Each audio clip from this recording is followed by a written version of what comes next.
Hello, my lovely thralls. Today we're going to be talking about Soundwave. He is probably the most reliable and loyal Decepticon by Megatron's side. He's the Decepticon's communications officer and spy master, but he has worked hard to get there with a ruthless drive and penchant for cruelty not only towards Autobots, but his fellow Decepticons, if need be, using blackmail and an ability to read minds of other bots using the electrical pulses running through them. Originally, he was a toy called Cassette Man, made by Takara, but when imported to the US and made into a part of the Transformers line, he became Soundwave, and his head sculpt actually became the Decepticon logo. One of my favorite things about Soundwave, though, is inside that chest of his. It's his mini cassette warriors. There are many, as you can see, but his main ones are typically Ravage, the Panther, Rumble, and Frenzy, and probably the most known is Laserbeak.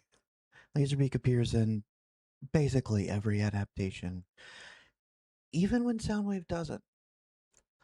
Though Ratbat will always hold a place in my vampire heart.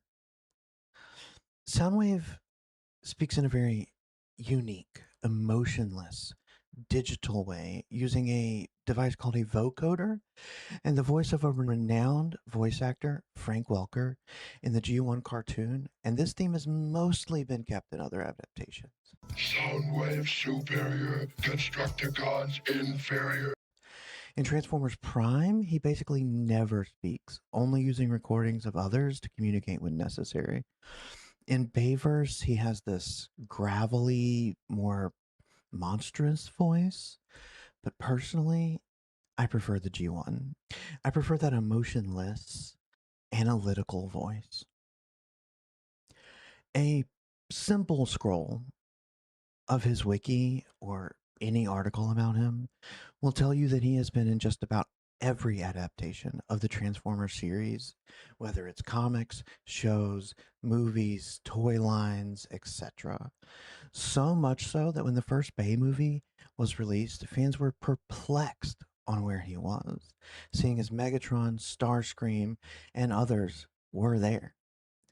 He eventually did make his big screen debut in the Bayverse as a satellite up above the Earth, and eventually a car as well. But because his alt mode was originally a cassette player, adaptations and toys have struggled to figure out other alt modes for him in these days much removed from the 80s. He's been random cars, spaceships. In the Machine Wars line, he was a rocket carrier. In the War for Cybertron Siege line of 2019, he was a patrol hovercraft. Although the toy designer left in a Easter egg where he could be turned into his Cybertronian lamp mode as an Easter egg to the G1 episode, more than meets the eye part 1. He's been armored vehicles, a tablet, a predator drone in the Prime cartoon. Overall, Soundwave is my favorite because he faces his enemies with analytical cruelty and an army of sidekicks that he genuinely cares for in most adaptations, which always brings out the mama bear in me. His fellow Decepticons treat him with either fearful respect or downright disdain, but make no mistake, my lovely thralls. Megatron would never allow his most trusted lieutenant to be taken away from him. Unlike Starscream or other so called second in commands, Soundwave is as loyal as they come, going so far as to make sure that the return of Megatron is always ensured, if possible, in just about every adaptation. Overall, Soundwave is just the most interesting Transformer to me. He's always been my favorite. I actually am in the middle right now of building his new Blockies figure, which, if you are a Transformers fan, I highly recommend checking out the Blockies line. They are fairly easy to build and very well articulated.